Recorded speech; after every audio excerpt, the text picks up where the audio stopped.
श्री गणेशाय नमः। ओम नमः शिवाय। श्री काशी विश्वनाथाय नमः। यस्य स्मरण मात्रेण जन्म संसार बंधनात् विमुच्यते नमस्ते विश्वनाथ संभवे। अर्थात जिन भगवान विश्वनाथ के केवल स्मरण मात्र से जन्म मृत्यु के बंधनों से मुक्ति का मार्ग खुल जाता है, उन शिव शंकर को बार बार प्रणाम है। प्रिय श्रोताओं, आज मैं आपको किसी नगर की कथा नहीं सुनाने जा रही। आज मैं आपको उस नगरी में ले चलूंगी जिसके विषय में स्वयं भगवान शिव ने कहा, मैं इस क्षेत्र को कभी नहीं छोड़ता। इसलिए ऋषियों ने इसका नाम रखा अविमुक्त क्षेत्र। स्कंद पुराण के काशी खंड में महर्षि व्यास इस नगरी की महिमा का वर्णन करते हुए कहते हैं, तीनों लोकों में अनेक तीर्थ हैं, परंतु काशी का स्थान अद्वितीय है, क्योंकि यहाँ स्वयं भगवान विश्वनाथ सदैव विराजमान रहते हैं। यही कारण है कि काशी केवल एक तीर्थ नहीं, बल्कि शिव की शाश्वत उपस्थिति का प्रतीक मानी गई है। किंतु क्या आपने कभी सोचा है, जब पृथ्वी नहीं थी, जब गंगा नहीं थी, जब हिमालय नहीं था, जब सूर्य नहीं उगा था, जब ब्रह्मा ने सृष्टि की रचना भी प्रारंभ नहीं की थी, तब काशी कहाँ थी? क्या काशी भी उस दिन बनी जिस दिन पृथ्वी बनी, या उसका जन्म सृष्टि से भी पहले हो चुका था? इस प्रश्न का उत्तर इतना अद्भुत है कि स्वयं देवर्षि नारद भी एक बार यही प्रश्न लेकर भगवान विष्णु के पास पहुँचे थे। लोगों में यह प्रश्न आज भी उतनी श्रद्धा से ही पूछा जाता है, और उसका उत्तर सुनते ही मनुष्य समझ जाता है कि काशी को केवल एक नगर क्यों नहीं कहा जा सकता। आइए अब समय की धारा को उल्टा बहाते हैं, इतना पीछे जहाँ कल्पों की गणना भी समाप्त हो जाती है, जहाँ ना दिन था न रात, ना आकाश था ना पृथ्वी, ना दिशाएं थीं ना काल, ना अग्नि ना वायु न जल, चारों तरफ एक असीम अनंत शब्दातीत मौन था। इतना गहरा मौन कि स्वयं मौन भी उसमें विलीन हो जाए। उस अनंत शून्य में केवल एक ही सत्ता विद्यमान थी, न आदि न अंत, न जन्म न मृत्यु। वह थे महादेव। न उनका कोई आरंभ था, न कोई सीमा। उनकी जटाओं में अनंत ब्रह्मांडों की संभावनाएं विश्राम कर रही थीं। उनकी समाधि में असंख्य कल्पों का रहस्य छिपा था। उनके भीतर ही सृष्टि भी थी और प्रलय भी। उसी दिव्य मौन में महादेव ने धीरे धीरे अपनी करुणामयी दृष्टि खोली। उनकी आंखें खुलते ही ऐसा लगा मानो अनंत अंधकार के हृदय में पहली बार प्रकाश की एक सूक्ष्म रेखा जन्म ली हो।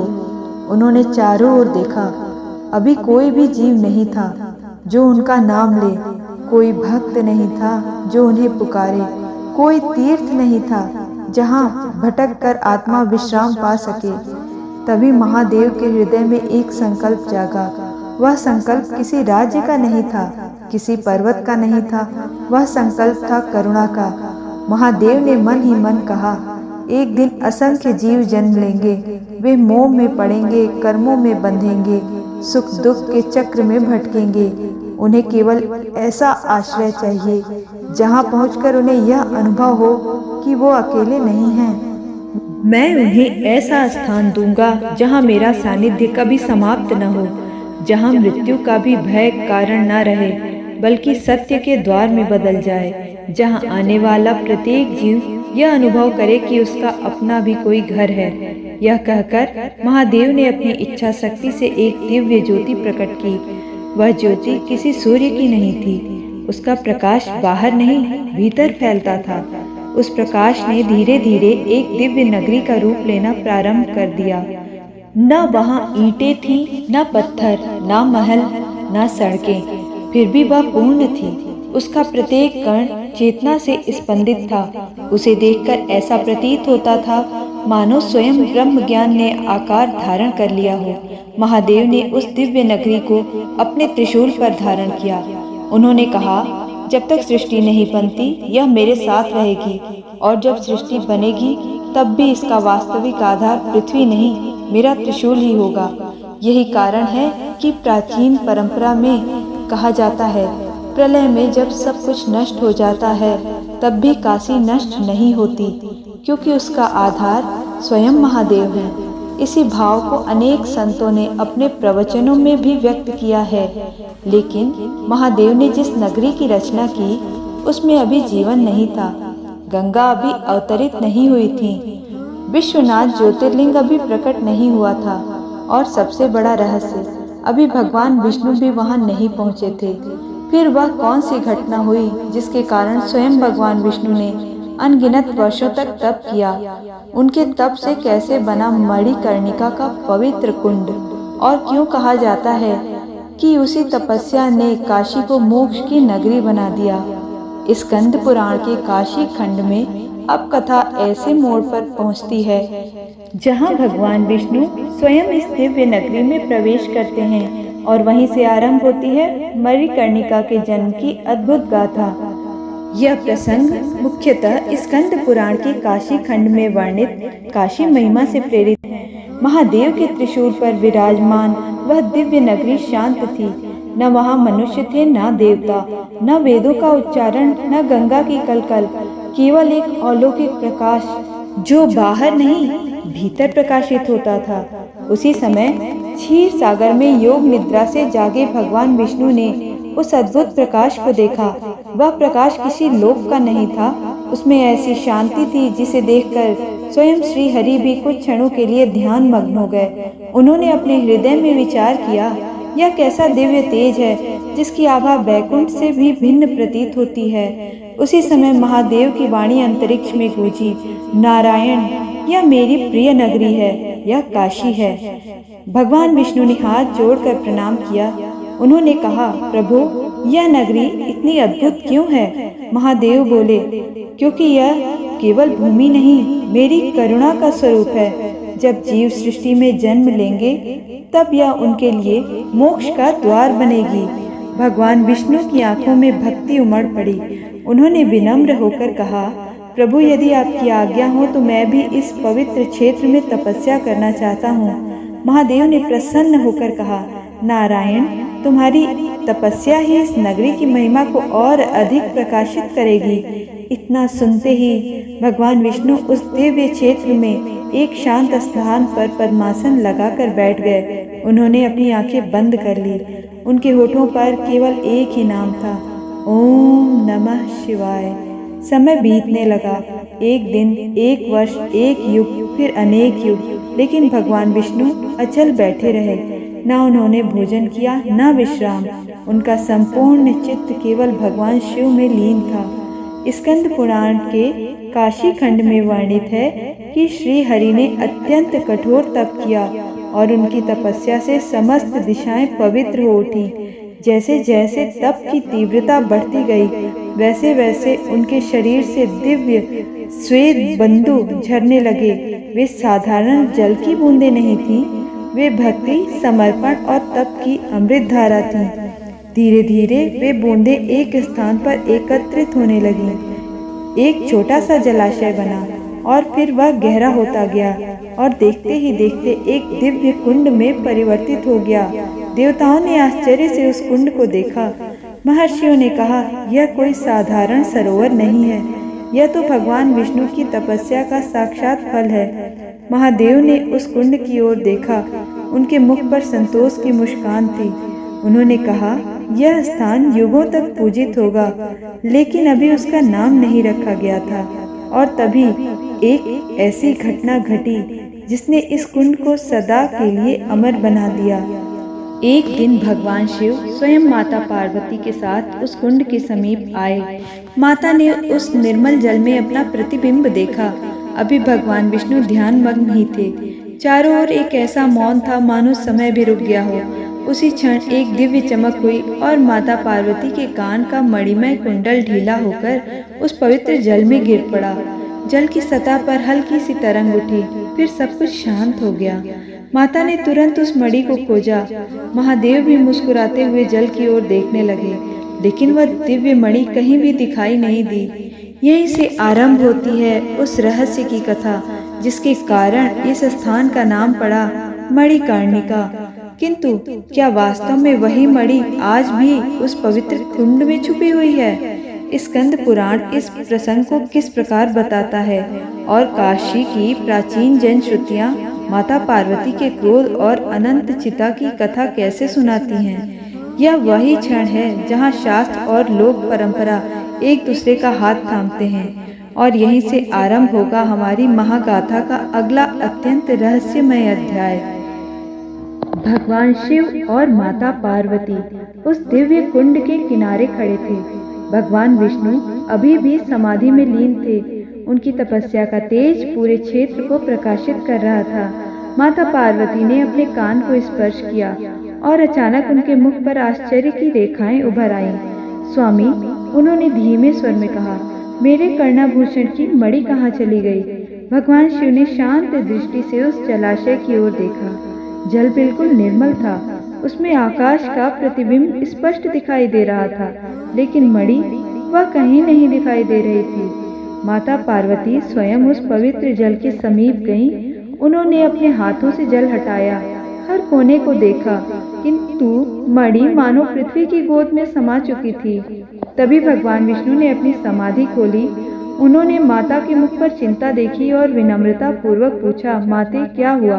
माता ने कहा, मेरे कर्ण की मणि इस कुंड में गिर गई है, परंतु मिल नहीं रही। भगवान विष्णु भी उस पवित्र जल में उतर गए। उन्होंने भी खोज की, किंतु मणि नहीं मिली। कुछ क्षणों तक वहां गहरा मौन छाया रहा। फिर भगवान शिव ने मुस्कुराकर कहा, देवी, यह कोई साधारण घटना नहीं है। जो मणि यहाँ गिरी है वह केवल आभूषण नहीं रही। आज से यह स्थान स्वयं एक दिव्य तीर्थ बन गया। युगों तक लोग इस स्थान को तुम्हारे मणि और तुम्हारे कर्णाभूषण की स्मृति में मणिकर्णिका नाम से जानेंगे। स्कंद पुराण के काशी खंड में भगवान विष्णु की तपस्या और मणिकर्णिका तीर्थ की महिमा का अत्यंत गौरवपूर्ण वर्णन मिलता है। इसी कारण मणिकर्णिका को काशी के सबसे प्राचीन और पवित्र तीर्थों में गिना गया है। लेकिन काशी की कथा यहीं समाप्त नहीं होती। युगों के साथ इस पवित्र स्थान के विषय में अनेक जनश्रुतियां भी प्रचलित हुईं और काशी के वृद्ध पंडित आज भी एक कथा बड़े श्रद्धा भाव से सुनाते हैं।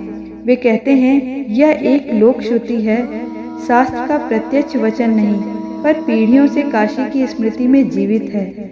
जनश्रुति के अनुसार जब माता पार्वती की मणि बहुत खोजने पर भी नहीं मिली, तब माता ने कहा, यदि इस पवित्र भूमि ने मेरी मणि को अपने भीतर छिपा लिया है, तो अब यह स्थान साधारण नहीं रहेगा। यहाँ संसार का सबसे बड़ा सत्य प्रकट होगा, मृत्यु, और यही मृत्यु एक दिन मोक्ष का द्वार बनेगी। काशी की लोक परंपरा में आगे कहा जाता है, उसी भाव से यह स्थान महाशमशान के रूप में प्रतिष्ठित हुआ, जहाँ चिताओं की अग्नि कभी पूरी तरह शांत नहीं होती। एक चिता की अग्नि से दूसरी चिता प्रज्वलित होती रहती है और यह क्रम युगों से चला आ रहा है। इसी कारण लोग श्रद्धा से कहते हैं, मणिकर्णिका की अग्नि कभी नहीं बुझती। किंतु क्या केवल माता पार्वती की मणि के कारण यह स्थान मोक्ष का द्वार बन गया? महादेव ने माता की ओर देखा और अत्यंत गंभीर स्वर में कहा, देवी, अभी एक और निर्णय शेष है। मृत्यु सबको आएगी, लेकिन इस भूमि पर मृत्यु का भय नहीं होगा। यहाँ मैं स्वयं प्रत्येक जीव को के अंतिम क्षण में उपस्थित रहूंगा। माता पार्वती ने विस्मय से पूछा, स्वामी, क्या आप प्रत्येक जीव के पास स्वयं जाएंगे? महादेव बोले, हाँ देवी, जो इस अविमुक्त क्षेत्र में अंतिम श्वास लेगा, मैं उसे कभी अकेला नहीं छोड़ूंगा। उसके कान में मैं वह दिव्य उपदेश दूंगा जो उसके वास्तविक स्वरूप का स्मरण उसे करा देगा। यही काशी की सबसे बड़ी कृपा होगी। महर्षि व्यास काशी खंड में इस क्षेत्र को अविमुक्त कहकर उसकी महिमा का वर्णन करते हैं, अर्थात वह क्षेत्र जिसे भगवान शिव कभी नहीं छोड़ते। इसी विश्वास ने युगों से असंख्य लोगों के हृदय में यह आस्था जगाई कि काशी केवल जीवन का तीर्थ नहीं, बल्कि अंतिम सत्य की ओर ले जाने वाला दिव्य द्वार भी है। लेकिन महादेव के इस संकल्प को पूर्ण करने के लिए अभी एक और व्यवस्था करनी थी। यदि युगों तक यहाँ चिताएं जलेंगी, यदि अनगिनत आत्माएं यहाँ आएंगी, तो इस महाशमशान की सेवा कौन करेगा? कौन उस अखंड अग्नि का रक्षक बनेगा? और कैसे एक साधारण सा परिवार महादेव की आज्ञा से डोम राजा कहलाया। काशी की लोक परंपरा इस प्रसंग को अत्यंत श्रद्धा से सुनाती है और यहीं से आरंभ होती है डोम राजा की अद्भुत गाथा। हर हर महादेव। महादेव ने धीरे से कहा, देवी, यह स्थान केवल एक तीर्थ नहीं रहेगा, यह जीव और शिव के मिलन का द्वार बनेगा। किंतु जहाँ मोक्ष का द्वार होगा वहाँ सेवा का भी द्वार होना चाहिए। माता ने पूछा, सेवा? महादेव बोले, हाँ देवी, जो स्थान मृत्यु को भी पवित्र बना दे उसकी सेवा कोई साधारण कार्य नहीं हो सकता। स्कंद पुराण के काशी खंड में काशी को भगवान शिव का अविमुक्त क्षेत्र कहा गया है, जहाँ वे स्वयं जीवों पर कृपा करते हैं। किंतु डोम राजा की परंपरा का विस्तार मुख्यतः काशी की प्राचीन लोक परंपराओं और जनश्रुतियों में मिलता है, जिसे आज भी घाटों पर बड़े आदर से सुनाया जाता है। कहा जाता है, जब महादेव ने यह संकल्प लिया कि मणिकर्णिका महाश्मशान बनेगा, तब उन्होंने अपने गणों को बुलाया। नंदी आए, भृंगी आए, भैरव आए, सभी गण हाथ जोड़कर खड़े हो गए। महादेव ने पूछा, बताओ, इस महाश्मशान की सेवा कौन करेगा? कुछ क्षणों तक सन्नाटा छाया रहा। शमशान, जहाँ हर दिन मृत्यु सामने खड़ी होगी, जहाँ रोते हुए परिवार आएंगे, जहाँ चिताएं जलेंगी, जहाँ संसार अपने सबसे कठोर सत्य से मिलेगा, ऐसी सेवा का साहस कौन करता? तभी सभा के कोने से एक विनम्र स्वर सुनाई दिया, प्रभु। सबकी दृष्टि उस ओर गई। एक अत्यंत साधारण सा सेवक हाथ जोड़कर खड़ा था।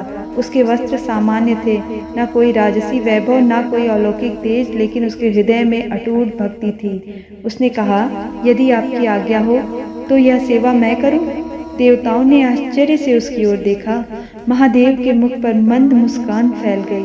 उन्होंने कहा, तुम जानते हो यह कैसी सेवा है? उस सेवक ने बिना झिझक उत्तर दिया, प्रभु, यदि यह आपकी सेवा है तो फिर इसमें कठिनाई कैसी? महादेव प्रसन्न हो उठे। उन्होंने उसके सर पे हाथ रखा और कहा, आज से तुम और तुम्हारा वंश इस महाश्मशान की सेवा करेगा। संसार तुम्हें सम्मान दे या ना दे, लेकिन मेरी दृष्टि में तुम्हारी सेवा अत्यंत पवित्र होगी। जब तक काशी रहेगी तुम्हारी परंपरा भी रहेगी। काशी की लोक श्रुतियों में इसी सेवक की परंपरा को आगे चलकर डोम राजा के नाम से जाना गया। आज भी मणिकर्णिका घाट पर अंतिम संस्कार से जुड़ी अनेक परंपराएं इसी ऐतिहासिक लोक परंपरागत व्यवस्था से जुड़ी मानी जाती हैं। माता पार्वती ने महादेव से पूछा, स्वामी, क्या लोग इनकी सेवा का महत्व समझ पाएंगे? महादेव कुछ क्षण शांत रहे, फिर बोले, देवी, संसार अक्सर बाहरी रूप देखकर निर्णय करता है, लेकिन मैं कर्म देखता हूँ। जो अंतिम यात्रा में भी एक जीव की सेवा करता है वह मेरे अत्यंत निकट है। यह कहते हुए महादेव की आंखें करुणा से भर उठी। उसी समय दूर भविष्य का एक दृश्य माता पार्वती के सामने प्रकट हुआ। उन्होंने देखा, हजारों वर्षों बाद मणिकर्णिका घाट पर चिताएं जल रही हैं। यह रात है, गंगा बह रही है, लोग अपने प्रियजनों को अंतिम विदाई दे रही हैं और वहीं एक डोम परिवार पूरी निष्ठा से अपना कर्तव्य निभा रहा है। ना कोई भय, ना घृणा, केवल सेवा। माता पार्वती की आंखें नम हो गई। उन्होंने कहा, प्रभु, मैं आज समझ गई, काशी में केवल मंदिर ही पवित्र नहीं है, यहाँ सेवा भी पूजा है। महादेव मुस्कुराए, देवी, जिस दिन मनुष्य यह समझ जाएगा उस दिन उसे काशी का वास्तविक अर्थ समझ में आ जाएगा। लेकिन इसी समय ब्रह्मलोक में एक और घटना घट रही थी। ब्रह्मा जी सृष्टि की रचना पूर्ण कर चुके थे, मनुष्य पृथ्वी पर आ चुके थे, धर्म की स्थापना हो गई और तभी एक ऐसे राजा का जन्म हुआ जिसकी धर्म निष्ठा इतनी महान थी कि स्वयं महादेव को भी कुछ समय के लिए अपनी प्रिय काशी छोड़नी पड़ी। वह थे राजा दिवोदास। स्कंद पुराण के काशी खंड में वर्णित यह प्रसंग काशी महात्म्य का सबसे महत्वपूर्ण अध्याय माना जाता है। यहीं से आरंभ होती है वह अद्भुत कथा जिसके बिना काशी विश्वनाथ की महिमा वास्तव में पूरी नहीं होती। यह प्रसंग मुख्य रूप से स्कंद पुराण में विस्तार से मिलता है। इसी से यह समझ में आता है कि भगवान शिव कुछ समय के लिए काशी से दूर क्यों हुए और फिर उनकी वापसी कैसे हुई। समय का चक्र आगे बढ़ चुका था, सृष्टि अब पूर्ण हो चुकी थी, नदियां बह रही थी, पर्वत अडिग खड़े थे, वनों में पक्षियों का मधुर कलरव गूंजता था। मनुष्य पृथ्वी पर अपने अपने कर्मों में लगे थे, देवता भी अपने अपने लोकों में स्थित थे। किंतु महादेव की प्रिय नगरी काशी अब भी सबसे अलग थी। वहाँ प्रत्येक कण शिवमय था, प्रत्येक सांस में ओम नमः शिवाय की अनुगूंज थी। देवता भी अक्सर मिलते ही काशी के दर्शन के लिए आते थे। इसी समय ब्रह्मलोक में ब्रह्मा जी गहन चिंतन में बैठे थे। उन्होंने देखा कि पृथ्वी पर धर्म की स्थापना तो हो रही है, किंतु मनुष्य बार बार देवताओं पर ही निर्भर हो जाता है। तब उनके मन में एक विचार उत्पन्न हुआ, यदि कोई ऐसा राजा हो जो केवल धर्म के बल पर राज चलाए तो संसार को आदर्श शासन का मार्ग मिल सकता है। इसी संकल्प से उन्होंने एक तेजस्वी, सत्यनिष्ठ और महान आत्मा को पृथ्वी पर भेजा। उनका नाम था राजा दिवोदास। जन्म से ही दिवोदास असाधारण थे। उनके मुख पर तेज था, वाणी में सत्य था और हृदय में प्रजा के प्रति अपार प्रेम। जैसे जैसे वे बड़े हुए वैसे वैसे उनका यश चारों दिशाओं में फैलने लगा। वे न्याय करते तो पक्षपात का नाम भी नहीं रहता, दान देते तो सब कुछ भूल जाते, धर्म का पालन करते तो स्वयं ऋषि भी प्रसन्न हो उठते। एक दिन ब्रह्मा जी स्वयं उनके सामने प्रकट हुए। राजा दिवोदास ने तुरंत सिंहासन छोड़ दिया, दोनों हाथ जोड़कर भूमि पर दंडवत प्रणाम किया। प्रभु, आज मेरा जीवन धन्य हो गया। ब्रह्मा जी ने उन्हें उठाया और कहा, राजन, मैं तुम्हारी धर्म निष्ठा से अत्यंत प्रसन्न हूँ। मैं चाहता हूँ कि तुम पृथ्वी पर सबसे पवित्र नगर काशी का शासन संभालो। यह सुनते ही दिवोदास कुछ क्षण मौन रह गए। काशी, जहाँ स्वयं भगवान शिव निवास करते हैं, ऐसी नगरी का राजा बनना कोई साधारण बात नहीं थी। उन्होंने अत्यंत विनम्रता से कहा, भगवान, जहाँ स्वयं विश्वनाथ विराजते हों, वहाँ मेरे जैसे साधारण मनुष्य का क्या कार्य। ब्रह्मा जी मुस्कुराए। उन्होंने कहा, तुम्हारी योग्यता है राजन। जिसे पद का अभिमान नहीं, वही पद का अधिकारी होता है। किंतु दिवोदास के मन में एक शंका उठी। उन्होंने धीरे से कहा, यदि देवता स्वयं काशी में रहेंगे तो प्रजा हर छोटी बड़ी बात के लिए उनके पास ही जाएगी। फिर मनुष्य अपने पुरुषार्थ, अपने धर्म और अपने कर्तव्य का मूल्य कैसे समझेगा। सभा में गहरा मौन छा गया। दिवोदास ने आगे कहा, यदि मुझे काशी का शासन करना है तो मेरी एक विनती है। ब्रह्मा जी ने कहा, निसंकोच कहो राजन। दिवोदास बोले, जब तक मैं काशी का राजा रहूं, तब तक कोई भी देवता वहां स्थायी रूप से निवास ना करे। मनुष्य अपने कर्मों से धर्म सीखे, कर्तव्य निभाए और यह सिद्ध करे कि धर्म केवल देवताओं की उपस्थिति से नहीं, बल्कि मनुष्य के आचरण से भी जीवित रह सकता है। यह सुनकर ब्रह्मा जी गंभीर हो गए। यह कोई साधारण निवेदन नहीं था। इसका अर्थ था स्वयं भगवान शिव को भी कुछ समय के लिए अपनी प्रिय काशी छोड़नी पड़ेगी। क्या ब्रह्मा जी यह शर्त स्वीकार करेंगे? क्या महादेव अपनी सबसे प्रिय नगरी से दूर जाने के लिए तैयार होंगे? और जब यह समाचार कैलाश पहुंचा, तब माता पार्वती की आंखों में आंसू क्यों आ गए। स्कंद पुराण के काशी खंड में अब कथा एक अत्यंत मार्मिक मोड़ लेती है, जहाँ पहली बार काशी और कैलाश के बीच विरह की अनुभूति होती है। यही प्रसंग अगले अध्याय में हमें महादेव के उस त्याग का दर्शन कराएगा, जिसने राजा दिवोदास की परीक्षा भी ली और अंततः काशी को पहले से भी अधिक दिव्य बना दिया। कैलाश पर्वत, जहाँ हिम कभी पिघलता नहीं, जहाँ ऋषि मुनि समाधि में लीन रहते हैं, जहाँ नंदी सदा अपने स्वामी की प्रतीक्षा में द्वार पर बैठे रहते हैं, उसी कैलाश पर उस दिन एक असाधारण निस्तब्धता थी।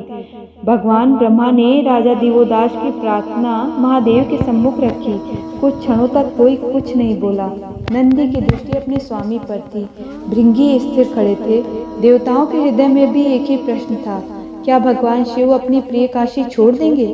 माता पार्वती ने धीरे से महादेव की ओर देखा। उन्होंने अनुभव किया कि आज महादेव के मुख पर वही गंभीरता है जो केवल तब आती है जब वे समस्त सृष्टि के हित का निर्णय लेते हैं। कुछ देर बाद महादेव ने अपनी आंखें खोली। उनके अधरों पर मंद मुस्कान थी। उन्होंने ब्रह्मा जी की ओर देखकर कहा, यदि एक धर्मनिष्ठ राजा मानवता को धर्म का मार्ग दिखाना चाहता है तो उसके मार्ग में मैं स्वयं बाधा क्यों बनूं? सभा में गहरा मौन छा गया। महादेव आगे बोले, यदि मेरे काशी से कुछ समय के लिए दूर रहने से मनुष्य अपने पुरुषार्थ का महत्व समझेगा तो यह त्याग सहर्ष स्वीकार करता हूँ। यह सुनते ही माता पार्वती चौंक गईं। उन्होंने भावुक स्वर में कहा, स्वामी, क्या आप सचमुच काशी छोड़ देंगे? महादेव ने उनकी ओर देखा। उनकी आंखों में करुणा थी। देवी, त्याग वही कर सकता है जिसके भीतर प्रेम हो। काशी मेरी है। यदि उसके कल्याण के लिए मुझे उससे कुछ समय दूर रहना पड़े तो यह भी मेरी इच्छा से ही होगा। इतना कहते ही संपूर्ण कैलाश मौन हो गया। नंदी की आंखों से अश्रुधारा बह निकली। उन्होंने कांपते हुए स्वर में कहा, प्रभु, आपके बिना काशी कैसी लगेगी? महादेव ने नंदी के सर पर हाथ रखा। नंदी, मैं काशी छोड़कर नहीं जा रहा। मैं केवल प्रत्यक्ष रूप से वहां नहीं रहूंगा। याद रखना, काशी मुझसे कभी अलग नहीं हो सकती। यही स्कंद पुराण के काशी खंड में एक अत्यंत गूढ़ रहस्य बताया गया है। महादेव ने काशी से प्रस्थान करने से पहले वहां अपने दिव्य स्वरूप की स्थापना की। उन्होंने कहा, जब तक मैं प्रत्यक्ष रूप से वापस न आऊं, तब तक मेरा यह स्वरूप इस नगरी की रक्षा करेगा। उसी दिव्य स्वरूप को आज अविमुक्तेश्वर महादेव के नाम से जाना जाता है। अविमुक्त अर्थात जिसे कभी न छोड़ा गया हो। इसलिए काशी को अविमुक्त क्षेत्र कहा जाता है, क्योंकि भगवान शिव ने काशी को वास्तव में कभी छोड़ा ही नहीं। वे केवल अपनी लीला के कारण अप्रकट हुए थे। यह रहस्य स्कंद पुराण के काशी खंड की सबसे महत्वपूर्ण शिक्षाओं में से एक माना जाता है। महादेव ने अंतिम बार काशी की ओर दृष्टि डाली, गंगा की धारा को देखा, मणिकर्णिका के पवित्र क्षेत्र को निहारा, फिर अत्यंत धीमे स्वर में कहा, मैं लौटूंगा। उनके ये दो शब्द सुनकर मानो संपूर्ण काशी रो पड़ी। घंटियां स्वयं बज उठी, मंदिरों के दीपक डगमगाने लगे, वायु भी भारी हो गई। कथा कहती है उस दिन मनुष्य ही नहीं, देवता भी मौन थे। महादेव माता पार्वती के साथ मंदार पर्वत की ओर प्रस्थान कर गए और इधर राजा दिवोदास ने काशी का शासन संभाल लिया। ऐसा शासन जैसा पृथ्वी पर पहले कभी नहीं देखा था। न चोरी, न अन्याय, न भूख, न अत्याचार। हर घर में धर्म था, हर मुख पर संतोष था। ऋषि प्रसन्न थे, प्रजा सुखी थी, यज्ञ हो रहे थे, वेदों की ध्वनि गूंज रही थी। समय बीतता गया, 1 वर्ष, 10 वर्ष, 100 वर्ष, फिर भी काशी में धर्म की ज्योत और प्रखर होती गई।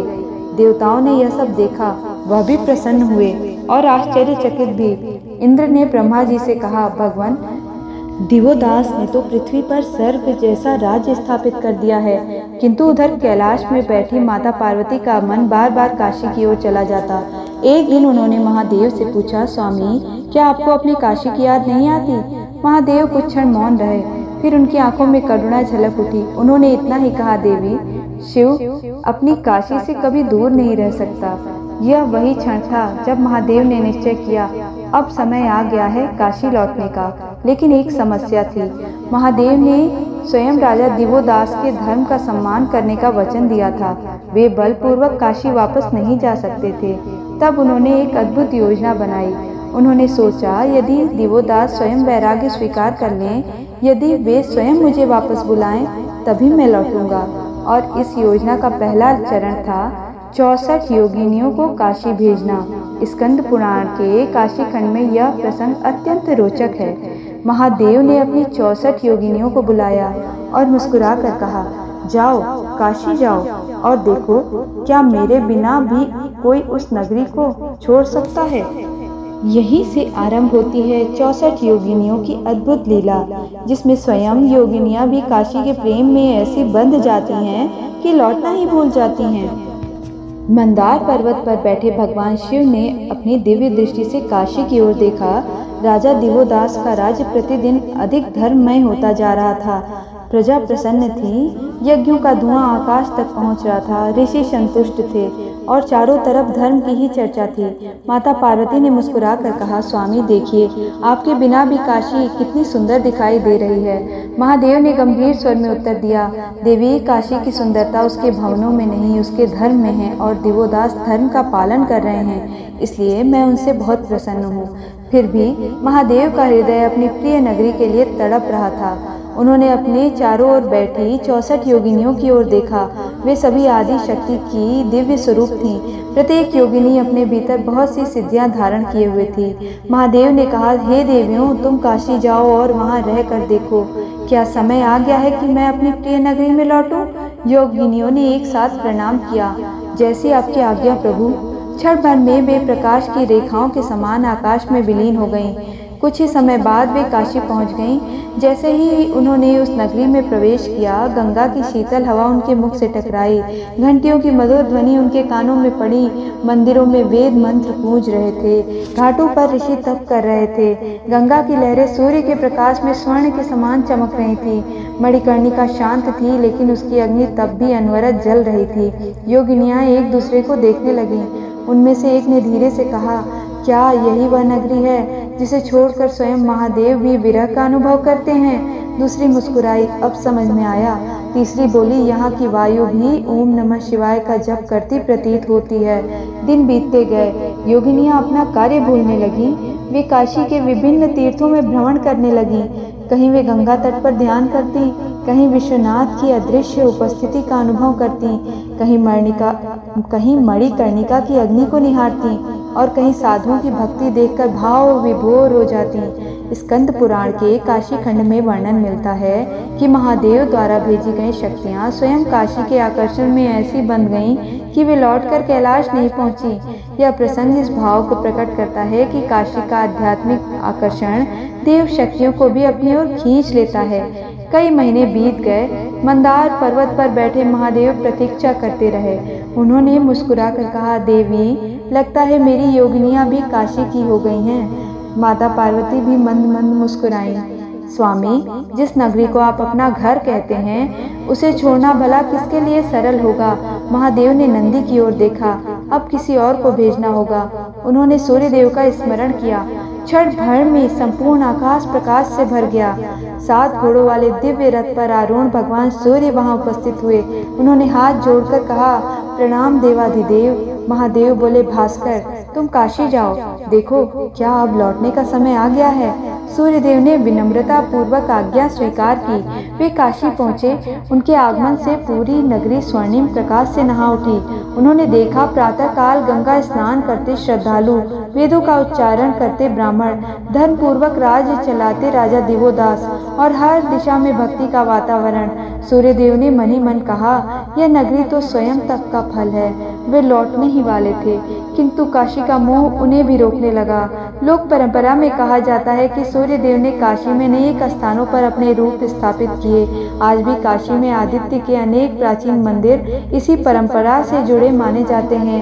यह विवरण मुख्यतः काशी की परंपराओं और मान्यताओं और तीर्थों के महात्म्य में मिलता है। दिन बीत गए। सूर्यदेव भी वापस नहीं लौटे। कैलाश पर नंदी ने धीरे से कहा, प्रभु, योगिनियां नहीं लौटी। अब सूर्यदेव भी नहीं लौटे। महादेव हंस पड़े। वह हंसी वैसी थी जिसमें प्रेम भी था और काशी के प्रति गर्व भी। उन्होंने कहा, नंदी, काशी ऐसी ही है। जो एक बार उसके हृदय में उतर गया, वह लौटना नहीं चाहता। इतना कहकर महादेव कुछ क्षण मौन हो गए। फिर उनकी आंखों में एक नई योजना की चमक दिखाई दी। उन्होंने कहा, अब समय है ब्रह्मा को भेजने का, क्योंकि जहाँ धर्म की स्थापना करनी हो वहाँ सृष्टिकर्ता स्वयं जाएंगे। और यहीं से आरंभ होती है वह अद्भुत कथा। जब ब्रह्मा जी स्वयं काशी पहुँचे, उन्होंने एक महायज्ञ किया और उसी यज्ञ ने आगे चलकर भगवान गणेश और भगवान विष्णु की दिव्य लीलाओं का मार्ग प्रशस्त किया। स्कंद पुराण का काशी खंड अब एक अत्यंत रोचक मोड़ पर पहुंचता है, जहां प्रत्येक घटना महादेव की काशी वापसी की दिशा में एक नया कदम बनती है। मंदार पर्वत पर भगवान शिव शांत भाव से विराजमान थे। उनकी दृष्टि बार बार काशी की ओर चली जाती। उधर काशी में राजा दिवोदास का राज्य अपने उत्कर्ष पर था। ऐसा लगता था मानो सत्य युग स्वयं पृथ्वी पर उतर आया हो। महादेव ने धीरे से कहा, अब समय आ गया है कि ब्रह्मा स्वयं काशी जाएं। क्षण भर में ब्रह्मा जी वहां उपस्थित हो गए। उनके चारों मुखों से वेदों की ध्वनि निकल रही थी। उन्होंने हाथ जोड़कर कहा, प्रभु, क्या आज्ञा है? महादेव बोले, ब्राह्मण, काशी जाओ, वहाँ धर्म का स्वरूप देखो। यदि समय उचित हो तो मेरे लौटने का मार्ग प्रशस्त करो। ब्रह्मा जी तुरंत काशी के लिए प्रस्थान कर गए। जैसे ही वे काशी पहुँचे, उन्होंने देखा राजा दिवोदास स्वयं प्रातःकाल गंगा तट पर संध्या वंदन कर रहे हैं। राजा के पीछे कोई सैनिक नहीं था, ना कोई राजसी अभिमान। साधारण भक्त की तरह वे भगवान का स्मरण कर रहे थे। ब्रह्मा जी के मुख पर संतोष की मुस्कान आ गई। उन्होंने मन ही मन कहा, धन्य है यह राजा। राजा दिवोदास ने जैसे ही ब्रह्मा जी को देखा, वे तुरंत भूमि पर दंडवत लेट गए। भगवान, आज मेरा जीवन धन्य हो गया। ब्रह्मा जी ने उन्हें उठाकर हृदय से लगाया। उन्होंने कहा, राजन, तुम्हारे राज्य की कीर्ति ब्रह्मलोक तक पहुंच चुकी है। मैं तुमसे अत्यंत प्रसन्न हूँ। दिवोदास ने विनम्र स्वर में कहा, यदि आप प्रसन्न हैं तो मुझे सेवा का अवसर दीजिए। ब्रह्मा जी बोले, मैं काशी में एक महायज्ञ करना चाहता हूँ। राजा ने बिना एक क्षण गवाए कहा, यह काशी आपकी ही है, जो कुछ मेरा है वह सब आपका है। उस दिन पूरे नगर में यज्ञ की तैयारियां आरंभ हो गईं। चारों वेदों के विद्वान बुलाए गए, देश देशांतर से ऋषि आने लगे। गंगा के तट पर विशाल यज्ञ मंडप बनाया गया। सैकड़ों वेद पाठी एक साथ ऋचाओं का उच्चारण कर रहे थे। घी की आहुति पड़ते ही अग्नि की ज्वालाएं आकाश को स्पर्श करने लगी। पूरा वातावरण वेदमय हो गया। स्कंद पुराण के काशी खंड में वर्णित है कि ब्रह्मा जी ने काशी में एक महान यज्ञ संपन्न किया। काशी में आज भी दशाश्वमेध नाम की परंपरा इसी स्मृति से जोड़ी जाती है। लोक मान्यता है कि ब्रह्मा जी द्वारा किए गए अश्वमेध यज्ञ के कारण ही इस घाट का नाम दशाश्वमेध घाट पड़ा। विभिन्न परंपराओं में इस प्रसंग के विवरण में कुछ भिन्नताएं मिलती हैं, किंतु इसकी प्राचीन प्रतिष्ठा सर्वमान्य है। यज्ञ कई दिनों तक चलता रहा। हर दिन हजारों लोग दर्शन के लिए आते। राजा दिवोदास स्वयं अतिथियों की सेवा करते थे। ब्रह्मा जी यह देखकर भीतर ही भीतर बहुत प्रसन्न भी थे और चिंतित भी। उन्होंने सोचा, इन धर्मात्मा राजा इसे राज्य का मोह कैसे छूटेगा। यज्ञ की पूर्णाहुति का दिन आ गया। आकाश से पुष्प वर्षा होने लगी। देवताओं ने दुदुम्बियां बजाई और ऋषियों ने ब्रह्मा जी से कहा, भगवान, ऐसा यज्ञ युगों में एक बार होता है, लेकिन यज्ञ समाप्त होने के बाद भी ब्रह्मा जी काशी छोड़कर नहीं जा सके। वे प्रतिदिन गंगा में स्नान करते, विश्वनाथ के अदृश्य स्वरूप को प्रणाम करते, ऋषियों से चर्चा करते और धीरे धीरे उनका मन भी काशी में रम गया। मंदार पर्वत पर बैठे महादेव मुस्कुराए। उन्होंने माता पार्वती से कहा, देवी ब्रह्मा भी नहीं लौटे। माता ने हंसते हुए कहा, स्वामी, अब तो ऐसा लगता है जो काशी जाता है वह काशी का ही होकर रह जाता है। महादेव ने गंभीर होकर उत्तर दिया, काशी केवल स्थान नहीं, क्या आत्मा का आकर्षण है। फिर उन्होंने कुछ क्षण के लिए नेत्र बंद किए। जब नेत्र खुले तो उनके मुख पर एक दिव्य मुस्कान थी। उन्होंने कहा, अब उस पुत्र को भेजने का समय आ गया है जो बुद्धि का अधिपति है, जो बिना युद्ध किए विजय प्राप्त कर लेता है, जो मनुष्य के हृदय का मार्ग जानता है। माता पार्वती समझ गईं। उन्होंने प्रसन्न होकर कहा, आप गणपति की बात कर रहे हैं। महादेव ने सर हिलाया, हाँ देवी, अब मेरा प्रिय पुत्र गणेश जाएगा, किंतु वह देवता के रूप में नहीं जाएगा। एक साधारण ज्योतिषी वृद्ध ब्राह्मण एक भविष्यवक्ता बनकर काशी की गलियों में घूमेगा। वह किसी से युद्ध नहीं करेगा। वह केवल लोगों के मन में एक प्रश्न जगाएगा, क्या केवल एक आदर्श राज्य ही जीवन का अंतिम लक्ष्य है, या उससे भी आगे मोक्ष नाम की कोई मंजिल है। यही प्रश्न धीरे धीरे राजा दिवोदास के हृदय तक पहुंचेगा और वहीं से आरंभ होगी वह लीला जो अंततः स्वयं बाबा विश्वनाथ की काशी में पुनः वापसी का कारण बनेगी। अब आगे हम सुनेंगे ढूंढीराज गणेश की अद्भुत लीला। कैसे एक रहस्यमय ब्राह्मण ने बिना युद्ध किए पूरे काशी का मन बदल दिया। यह प्रसंग स्कंद पुराण के काशी खंड की सबसे रोचक लीलाओं में से एक है। माता पार्वती ने देखा, अभी तक जिन जिन देवताओं को आपने काशी भेजा वे स्वयं काशी के प्रेम में बंध गए। 64 योगिनियां नहीं लौटी, सूर्य देव भी नहीं लौटे, ब्रह्मा जी भी वहीं रम गए। तब माता ने मुस्कुराकर पूछा, स्वामी आप किसे भेजेंगे। भगवान शिव ने उत्तर दिया, जिसने एक बार अपने माता पिता की परिक्रमा करके संपूर्ण ब्रह्मांड का फल प्राप्त कर लिया था, वही इस लीला को पूर्ण करेगा। इतना कहते ही महादेव ने अपने प्रिय पुत्र गणेश का स्मरण किया। क्षण भर में पूरा कैलाश गणपति बप्पा मोरिया के दिव्य ध्वनि से गूंज उठा। मूषक पर आरूढ़ विशाल उदर करुणामय नेत्र और मधुर मुस्कान लिए गणेश अपने माता पिता के सम्मुख उपस्थित हुए। उन्होंने दोनों हाथ जोड़कर प्रणाम किया। पिताश्री, आज क्या सेवा करनी है। महादेव ने प्रेम से उनके मस्तक पर हाथ रखा। पुत्र, काशी जाना होगा। गणेश जी मुस्कुराए, काशी। उनकी आंखों में चमक आ गई, जहां आपका हृदय बसता है। महादेव ने कहा, हाँ पुत्र, लेकिन इस बार तुम्हें देवता बनकर नहीं जाना। तुम्हें एक साधारण वृद्ध ब्राह्मण का रूप धारण करना होगा। ऐसा ब्राह्मण जिसे देखकर कोई पहचान न सके कि वह स्वयं विघ्नहर्ता गणेश हैं। गणेश ने विनम्र होकर पूछा, और मुझे क्या करना होगा। महादेव कुछ क्षण मौन रहे, फिर बोले, राजा दिवोदास अत्यंत धर्मात्मा हैं, उनसे युद्ध नहीं किया जा सकता। उन्हें छल से हराना भी अधर्म होगा, इसलिए उनके भीतर केवल एक प्रश्न जगाना है, ऐसा प्रश्न जिसका उत्तर खोजते खोजते उनका मन स्वयं संसार से ऊपर उठ जाए। गणेश ने मुस्कुराकर कहा, समझ गया पिताश्री।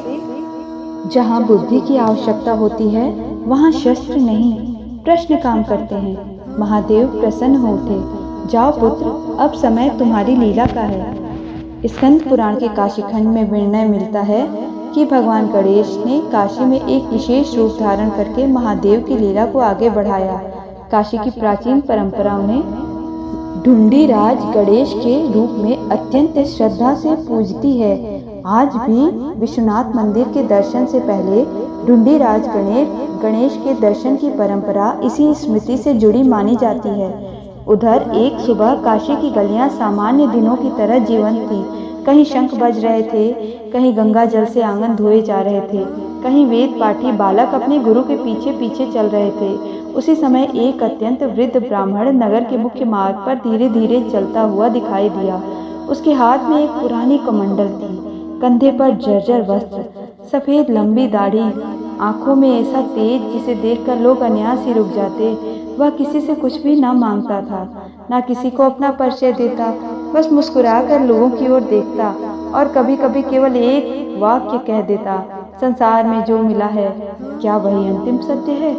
पहले दिन लोगों ने ध्यान नहीं दिया, दूसरे दिन कुछ लोग रुक गए, तीसरे दिन आधी काशी उस वृद्ध ब्राह्मण की चर्चा करने लगी। कोई कहता वह सिद्ध पुरुष है, दूसरा कहता नहीं कोई महान ज्योतिषी हैं, तीसरा कहता उनकी आंखों में कुछ ऐसा है कि मन अपने आप शांत हो जाता है। धीरे धीरे लोग उनके पास आने लगे। कोई अपने पुत्र के भविष्य के बारे में पूछता, कोई धन के बारे में, कोई राज्य के बारे में। वृद्ध ब्राह्मण सबकी बातें सुनते, फिर मुस्कुराकर केवल एक प्रश्न पूछते, यदि तुम्हें यह सब मिल भी जाए तो क्या मृत्यु तुम्हें छोड़ देगी? यह सुनते ही लोग मौन हो जाते।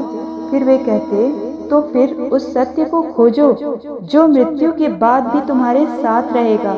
यह सुनकर कई लोगों का जीवन बदलने लगा।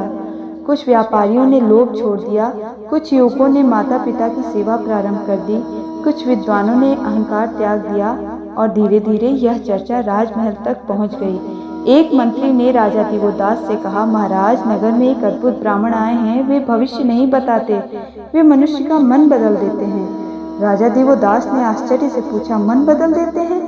मंत्री ने उत्तर दिया, जो कोई उनके पास जाता है वह लौटकर पहले जैसा नहीं रहता। राजा कुछ क्षण सोचते रहे, फिर बोले, कल प्रातः हम स्वयं उनसे मिलेंगे। उधर वृद्ध ब्राह्मण गंगा के तट पर बैठे मंद मंद मुस्कुरा रहे थे। उगते सूर्य की किरणें गंगा पर पड़ रही थीं। उन्होंने दूर राजमहल की ओर देखा और मन ही मन कहा, राजन, अब समय निकट है, तुम्हारा राज्य पूर्ण है, तुम्हारी आत्मा को पूर्ण होना है। और उसी क्षण गंगा की एक लहर उनके चरणों से टकराई, मानो स्वयं गंगा माँ भी जानती थी कि अब वह लीला आरंभ होने वाली है, जिसके अंत में बाबा विश्वनाथ पुनः अपनी प्रिय काशी में लौटेंगे। अगले दिन ब्रह्म मुहूर्त का समय था। काशी की सकरी गलियों में दीपकों की लौ अभी बुझी नहीं थी। गंगा तट पर साधु स्नान कर रहे थे। दशाश्वमेध घाट से शंख ध्वनि उठ रही थी। मणिकर्णिका की अखंड अग्नि आज भी उसी प्रकार प्रज्वलित थी, मानो वह युगों से किसी महान क्षण की प्रतीक्षा कर रही हो। उधर राजमहल में दिवोदास अपनी प्रातःकालीन पूजा समाप्त कर चुके थे। उन्होंने सूर्य को अर्घ दिया, गायों को चारा खिलाया, ब्राह्मणों को प्रणाम किया, फिर अपने महामंत्री से कहा, चलो आज उस वृद्ध ब्राह्मण से मिलते हैं। कुछ ही देर में राजा साधारण वस्त्र धारण करके गंगा तट की ओर चल पड़े। उन्होंने ना तो राजमुकुट पहना, ना राज चिन्ह। आज वे राजा नहीं, एक जिज्ञासु साधक बनकर जा रहे थे। उधर वृद्ध ब्राह्मण पीपल के विशाल वृक्ष के नीचे बैठे थे। उनके सामने कुछ निर्धन बालक बैठे थे। वे उन्हें वेदों का सार समझा रहे थे। बेटा, विद्या वह नहीं जो केवल शास्त्र याद करा दे, विद्या वह है जो मनुष्य के भीतर का अंधकार मिटा दे। राजा कुछ दूरी पर खड़े होकर यह सब सुनने लगे। उनके मन में श्रद्धा जाग उठी। जैसे ही बालक चले गए, राजा आगे बढ़े, भूमि पर दंडवत प्रणाम किया। वृद्ध ब्राह्मण ने उन्हें उठाया, मुस्कुराकर बोले, राजन, आने में देर कर दी। राजा चौंक उठे। उन्होंने अपना परिचय तो दिया ही नहीं था। फिर इन्हें कैसे पता चला? उन्होंने आश्चर्य से पूछा, भगवान, क्या आप मुझे पहचानते हैं? वृद्ध ब्राह्मण हंस पड़े। जो अपने राज्य की प्रत्येक प्रजा को पहचानता हो, उसे क्या अपने राजा को पहचानने में कठिनाई होगी? राजा विनम्र होकर उनके सामने बैठ गए। कुछ देर तक दोनों मौन रहे, सिर्फ गंगा की धारा बह रही थी। फिर वृद्ध ब्राह्मण ने पूछा, राजन, क्या तुम सुखी हो? राजा ने बिना सोचे उत्तर दिया, हाँ, मेरी प्रजा सुखी है, धर्म की स्थापना हो चुकी है, अन्न की कमी नहीं, अपराध नहीं, सब कुछ ईश्वर की कृपा से अच्छा है। वृद्ध ने फिर पूछा, और तुम? राजा कुछ क्षण चुप रहे। मैं भी प्रसन्न हूँ। वृद्ध ने मुस्कुराकर गंगा की ओर देखा। प्रसन्न या संतुष्ट? राजा पहली बार निरुत्तर हो गए। दोनों शब्द एक जैसे लगते थे, किंतु एक थे नहीं। वृद्ध बोले, प्रसन्नता परिस्थितियों से मिलती है और संतोष आत्मा से। राजन, यदि कल यह राज्य ना रहे तो क्या तुम्हारा सुख भी चला जाएगा? राजा ने उत्तर नहीं दिया। वृद्ध ने फिर कहा, यदि शरीर वृद्ध हो जाए तो क्या तुम्हारा गौरव भी वृद्ध हो जाएगा? राजा फिर मौन रहे। यदि मृत्यु आज ही द्वार पर आ जाए तो तुम क्या कह सकोगे कि मैंने जीवन का उद्देश्य पा लिया? अब राजा के भीतर कुछ टूटने लगा। उन्होंने आज तक अनेक ऋषियों से चर्चा की थी, किंतु किसी ने इतने सरल प्रश्नों से उनके हृदय को नहीं झकझोरा था। गंगा की लहरें धीरे धीरे बह रही थी, सूर्य ऊपर उठ चुका था, लेकिन राजा का मन भीतर उतरता जा रहा था। वृद्ध ब्राह्मण ने अपने कमंडल से थोड़ा जल लिया और उसे अपने हथेली पर रखते हुए बोले, राजन, देखो इस जल को। जब तक यह मेरी हथेली पर है तब तक मैं इसे अपना कह सकता हूँ, लेकिन जैसे ही यह गंगा में मिल जाएगा, इसका अलग अस्तित्व समाप्त हो जाएगा। उन्होंने जल गंगा में छोड़ दिया। मनुष्य भी ऐसा ही है। जब तक वह मैं और मेरा में बंधा रहता है, तब तक वह स्वयं को अलग समझता है, लेकिन जिस दिन वह परमात्मा में मिल जाता है, उसी दिन उसे वास्तविक शांति मिलती है। राजा दिवोदास की आंखें नम हो गई। उन्होंने धीमे स्वर में पूछा, भगवान, क्या राज्य चलाना भी बंधन है? वृद्ध ने तुरंत उत्तर नहीं दिया। उन्होंने पहले गंगा की ओर देखा, फिर विश्वनाथ की दिशा में, और अंत में राजा की आंखों में देखते हुए बोले, नहीं राजन, धर्म पूर्वक किया गया कर्तव्य कभी बंधन नहीं होता, लेकिन कर्तव्य पूरा हो जाने के बाद भी यह मन यदि उसी से चिपका रहे तो वही बंधन बन जाता है।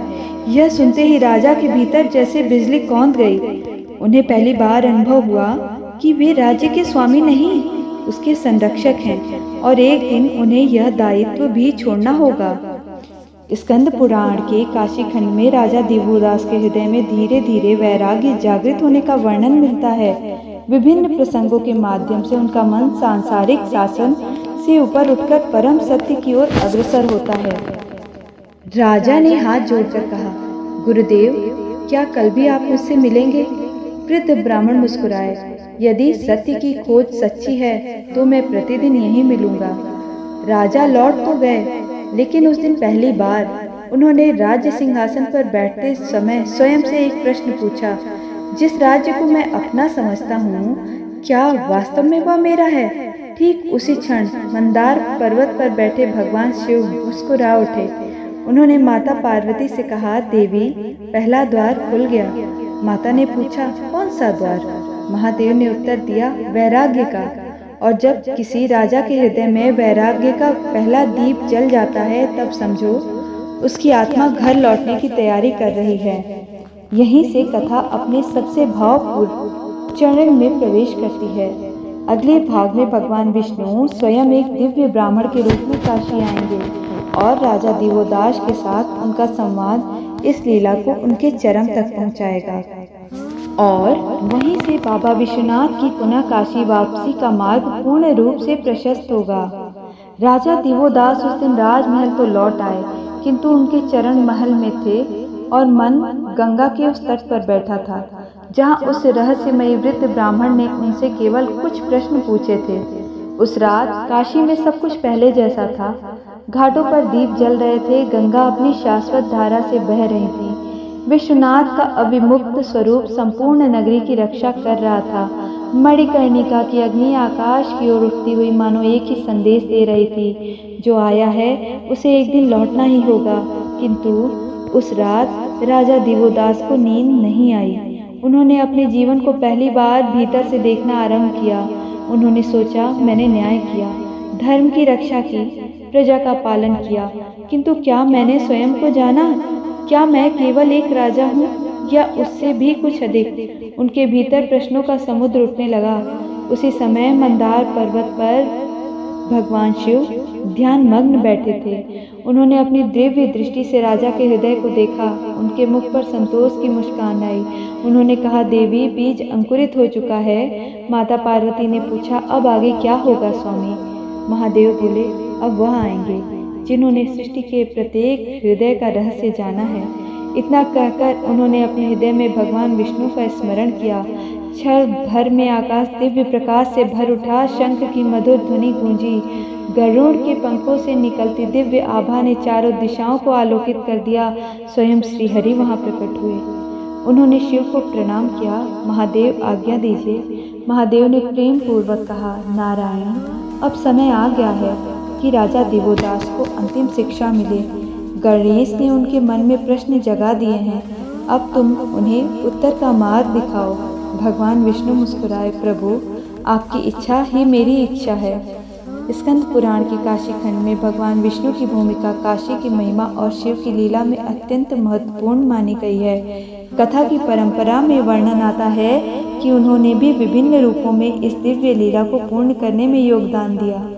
अगली ही सुबह काशी की गलियों में एक नया यात्री दिखाई दिया।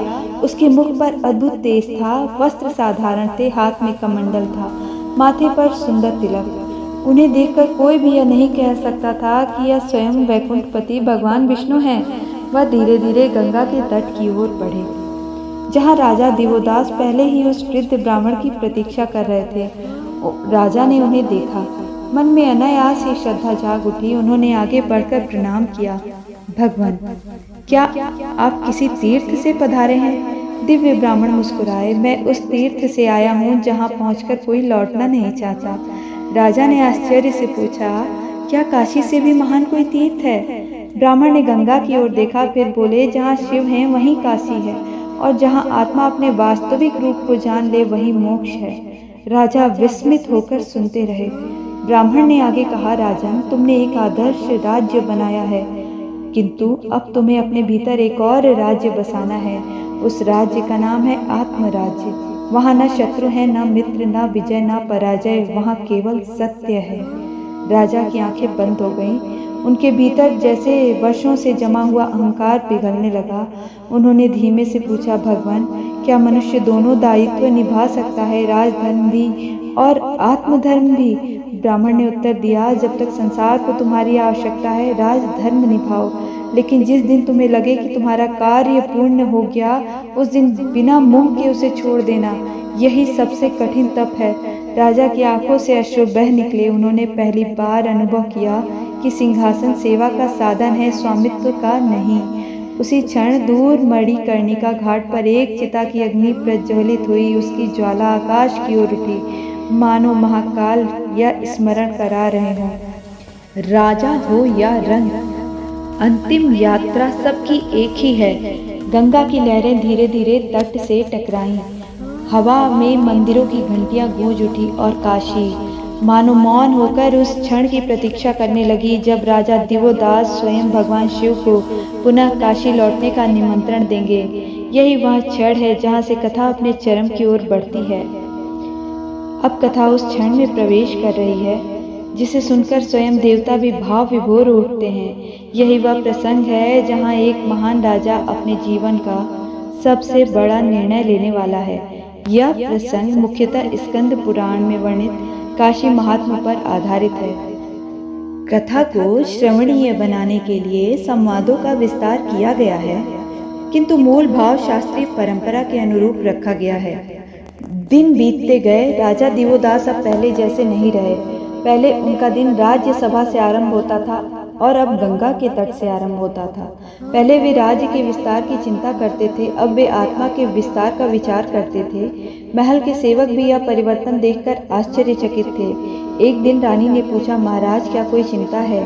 राजा मुस्कुरा दिए, नहीं देवी, पहले मैं यह सोचता था कि मैं काशी का स्वामी हूँ, अब समझ में आया है कि मैं तो केवल बाबा की नगरी का एक सेवक हूँ। रानी ने देखा आज उनके मुख पर पहले से अधिक तेज था, वह तेज जो वैराग्य से उत्पन्न होता है। उसी समय वह रहस्यमयी वृद्ध ब्राह्मण पुनः राजमहल पहुँचे। राजा स्वयं दौड़कर उनके चरणों में झुक गए। ब्राह्मण ने पूछा, राजन, अब तुम्हारे मन में कौन सा प्रश्न है? राजा ने शांत स्वर में उत्तर दिया, अब प्रश्न नहीं, एक निवेदन है। मुझे बताइए, जीवन का अंतिम कर्तव्य क्या है? ब्राह्मण कुछ क्षण मौन रहे, फिर बोले, जब मनुष्य संसार का प्रत्येक दायित्व पूर्ण कर ले, तब उसका अंतिम कर्तव्य होता है स्वयं को भगवान को समर्पित करना। राजा ने सिर झुका दिया, उनकी आंखों से आंसू टपकने लगे। उन्होंने कहा, तो फिर मेरा समय आ गया है। अगले ही दिन पूरी काशी में एक आश्चर्यजनक समाचार फैल गया। राजा दिवोदास ने एक विशाल राजसभा बुलाई है। सभी मंत्री, ऋषि, विद्वान, सेनापति, व्यापारी और सामान्य नागरिक भी वहां एकत्र हुए। सभा में गहरा मौन था। राजा सिंहासन पर बैठे। कुछ क्षण उन्होंने संपूर्ण सभा को देखा, फिर धीरे धीरे उठ खड़े हुए। उन्होंने अपना राजमुकुट उतारा और उसे सिंहासन पर रख दिया। पूरा सभा मंडप स्तब्ध रह गया। राजा ने कहा, काशी वासियों, आज मैं तुम्हारे सामने राजा बनकर नहीं, एक साधारण मनुष्य बनकर खड़ा हूँ। मैंने अपने सामर्थ्य के अनुसार इस राज्य की सेवा की। यदि मुझसे कोई भूल हुई है तो मुझे क्षमा करना। आज मैं समझ गया हूँ कि राज्य मेरा नहीं था, यह तो भगवान की धरोहर थी। सभा में बैठे वृद्ध ऋषियों की आंखें भर आई, मंत्रियों के हाथ कांपने लगे, रानी की पलकों से अश्रु बहने लगे, लेकिन राजा का चेहरा पूर्णतः शांत था। उन्होंने आगे कहा, अब समय आ गया है, इस नगरी का वास्तविक स्वामी अपने घर वापस लौटे। इतना कहकर उन्होंने दोनों हाथ आकाश की ओर उठा दिए। उनकी आवाज पूरे सभा मंडप में गूंज उठी, हे विश्वनाथ, यदि मेरी तपस्या, यदि मेरा धर्म, यदि मेरी सेवा आपको प्रिय लगी हो तो अब अपनी काशी में पुनः पधारिए। आपके बिना यह नगरी पूर्ण नहीं है। उसी क्षण आकाश में एक अद्भुत परिवर्तन हुआ। दिशाएं सुगंध से भर उठी, मंद मंद पुष्प वृष्टि होने लगी, गंगा की लहरें असामान्य वेग से बहने लगी, दशाश्वमेध घाट की घंटियां अपने आप बज उठी और मणिकर्णिका की अग्नि अचानक पहले से अधिक प्रज्वलित हो उठी, मानो वह भी अपने स्वामी के स्वागत में दीपक बन गई हो। उसी समय मंदार पर्वत पर बैठे भगवान शिव ने आंखें खोली। माता पार्वती ने देखा, आज महादेव की आंखों में विरह नहीं, अपार आनंद था। महादेव ने मुस्कुराकर कहा, देवी, मेरे भक्त ने मुझे बुला लिया। नंदी आनंद से गर्जना करने लगे। भैरव ने अपना त्रिशूल उठा लिया। देवताओं ने दुदुम्बियां बजा दी। गणेश मुस्कुराए। भगवान विष्णु ने हाथ जोड़कर कहा, महादेव, अब काशी आपकी प्रतीक्षा में है। महादेव धीरे धीरे उठे। उन्होंने एक बार कैलाश की ओर देखा, फिर काशी की दिशा में, और केवल एक वाक्य कहा, चलो घर चलते हैं। इतना सुनते ही ऐसा लगा मानो संपूर्ण ब्रह्मांड उसी क्षण काशी की ओर चल पड़ा हो। देवता, ऋषि, गंधर्व, यक्ष, किन्नर सभी एक ही दिशा में आगे बढ़ने लगे, और गंगा, वह तो पहले से ही अपने स्वामी की राह निहार रही थी। आगे का अध्याय इस पूरी श्रृंखला का सबसे भव्य दृश्य होगा। बाबा विश्वनाथ की काशी में पुनः वापसी कैसे होगी, कैसे पूरा ब्रह्मांड स्वागत के लिए उमड़ पड़ा, कैसे विश्वनाथ ज्योतिर्लिंग पुनः प्रकट हुआ, कैसे काल भैरव को काशी का कोतवाल नियुक्त किया गया, और क्यों आज भी काशी आने वाले श्रद्धालु विश्वनाथ दर्शन से पहले काल भैरव के दर्शन को विशेष महत्व देते हैं। प्रिय श्रोताओं, आज वह क्षण आ पहुंचा जिसकी प्रतीक्षा केवल काशी ही नहीं, स्वयं देवता भी कर रहे थे। यह प्रसंग मुख्यतः स्कंद पुराण की परंपरा पर ही आधारित है। बाबा विश्वनाथ की काशी वापसी का यह वर्णन उसी भाव को विस्तार देकर प्रस्तुत किया जा रहा है, ताकि श्रोता उस दिव्य वातावरण को अनुभव कर सके। राजा दिवोदास के मुख से जैसे ही निकला, प्रभु, आप अपनी काशी में पुनः पधारिए, उसी क्षण मानो संपूर्ण ब्रह्मांड ने वह पुकार सुन ली। कैलाश पर्वत पर वर्षों से शांत पड़ा डमरू अपने आप बज उठा। नंदी ने आनंद से ऐसी गर्जना की कि हिमालय की चोटियां गूंज उठी। भृंगी नृत्य करने लगे। गणों ने हर हर महादेव का घोष कर दिया। माता पार्वती ने महादेव की ओर देखा। आज उनके मुख पर विरह का एक भी चिन्ह नहीं था, केवल आनंद, केवल करुणा, केवल प्रेम। महादेव धीरे धीरे खड़े हुए। उन्होंने अपने त्रिशूल को हाथ में लिया। डमरू उठाया, उनकी जटाओं से दिव्य प्रकाश निकलने लगा। उसी समय आकाश में करोड़ों देवता एकत्र होने लगे। ब्रह्मा जी अपने हंस पर आरूढ़ हुए, भगवान विष्णु गरुड़ पर विराजमान हुए, देवराज इंद्र ऐरावत पर बैठकर आगे बढ़े, ऋषि मुनि वेद मंत्रों का उच्चारण करते हुए चल पड़े, गंधर्व मधुर गीत गाने लगे, अप्सराएं पुष्प वृष्टि करने लगीं। अब ऐसा प्रतीत हो रहा था मानो संपूर्ण सृष्टि एक ही दिशा में प्रवाहित हो रही हो। उस दिशा का नाम था काशी। उधर काशी में भी अद्भुत परिवर्तन होने लगे। गंगा की धार पहले से अधिक निर्मल दिखाई देने लगी। घाटों पर बैठे साधुओं के मन में अनायासी आनंद उमड़ पड़ा। मंदिरों की घंटियां बिना किसी स्पर्श के बजने लगीं, गायें आनंद से रंभाने लगीं, पक्षियों का कलरव मधुर हो गया। वायु में ऐसी सुगंध फैल गई जिसे पहले कभी किसी ने अनुभव नहीं किया था। मणिकर्णिका घाट पर जहाँ सदियों से अखंड अग्नि जल रही थी, उस दिन उसकी ज्वाला असाधारण रूप से ऊंची उठी। काशी की जनश्रुतियों में कहा जाता है, उस दिन महाशमशान भी अपने स्वामी के स्वागत में प्रसन्न था। राजा दिवोदास गंगा तट पर खड़े थे। उनकी आंखें आकाश की ओर लगी थीं। अचानक आकाश के मध्य एक दिव्य प्रकाश प्रकट हुआ। वह प्रकाश धीरे धीरे विशाल ज्योति स्तंभ में परिवर्तित होने लगा। न उसका आदि दिखाई देता था, न अंत। उसे देखकर ब्रह्मा जी ने हाथ जोड़ दिए। भगवान विष्णु ने अपने नेत्र बंद कर लिए। ऋषियों ने एक स्वर में रुद्र सूक्त का उच्चारण आरंभ कर दिया और फिर उस अनंत ज्योति से स्वयं भगवान शिव प्रकट हुए। उनकी जटाओं में माँ गंगा विराजमान थी। मस्तक पर अर्ध चंद्र सुशोभित था। कंठ में वासुकी नाग लिपटा था। भस्म से विभूषित दिव्य शरीर, हाथ में त्रिशूल, दूसरे हाथ में डमरू और मुख पर वही करुणामयी मुस्कान जिसे देखकर मृत्यु भी भय छोड़ देती है। उनके साथ माता पार्वती थी।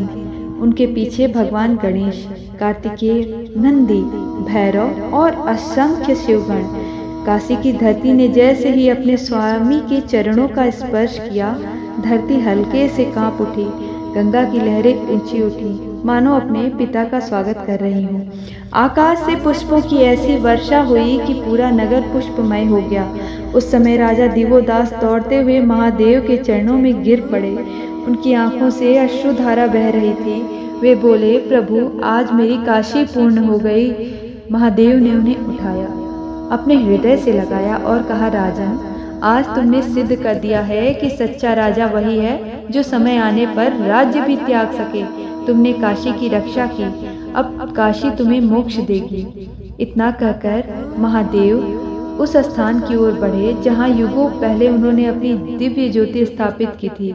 वही अविमुक्त क्षेत्र, वही पावन भूमि, वही सनातन चेतना। महादेव ने अपनी करुणा से उस ज्योति को स्पर्श किया। क्षण भर में वह दिव्य ज्योति संपूर्ण काशी में फैल गई और उसी प्रकाश के मध्य विश्वनाथ ज्योतिर्लिंग अपने पूर्ण तेज के साथ प्रकट हुआ। उस क्षण किसी ने सूर्य को नहीं देखा, क्योंकि पूरा आकाश स्वयं विश्वनाथ के तेज से आलोकित था। ऋषियों ने कहा, आज काशी फिर से विश्वनाथमयी हो गई। देवताओं ने कहा, आज अविमुक्त क्षेत्र फिर अपने स्वामी को प्राप्त हुआ और गंगा वे शांत होकर विश्वनाथ के चरणों को निहारती रहीं। लेकिन महादेव की एक और लीला अभी शेष थी। उन्होंने अपने पास खड़े काल भैरव की ओर देखा और मुस्कुरा कर कहा, भैरव, अब मैं तुम्हें ऐसा दायित्व सौंपने जा रहा हूँ जो तीनों लोक में किसी और को प्राप्त नहीं हुआ। यहीं से आरंभ होता है काल भैरव के काशी के कोतवाल बनने का अत्यंत रहस्यमय और शास्त्र सम्मत प्रसंग, जिसे हम आज विस्तार से समझेंगे और सुनेंगे। वहीं हम यह भी जानेंगे कि काशी आने वाला श्रद्धालु पहले काल भैरव की आज्ञा क्यों प्राप्त करता है और बिना उनकी कृपा के काशी यात्रा को पूर्ण क्यों नहीं माना जाता। प्रिय श्रोताओं, यदि काशी भगवान शिव का नगर है तो उसके रक्षक कौन है? यदि स्वयं महादेव विश्वनाथ हैं तो इस दिव्य नगरी का प्रहरी कौन है? और क्यों आज भी काशी के पुराने संत कहते हैं, विश्वनाथ के दर्शन कर लिए लेकिन काल भैरव की आज्ञा नहीं ली तो काशी यात्रा अभी पूर्ण नहीं हुई है। यह रहस्य केवल लोक श्रुति नहीं है, स्कंद पुराण में भगवान काल भैरव को काशी का क्षेत्रपाल और रक्षक माना गया है। बाद की काशी परंपरा और जनश्रुतियों में उन्हें काशी का कोतवाल कहा जाने लगा। कोतवाल शब्द शास्त्रीय नहीं बल्कि लोक परंपरा का सम्मान सूचक नाम है। भगवान विश्वनाथ के पुनः काशी में प्रतिष्ठित होते ही संपूर्ण ब्रह्मांड आनंद से भर उठा। देवता अपने अपने लोकों को लौटने लगे। ऋषियों ने विश्वनाथ का अभिषेक किया।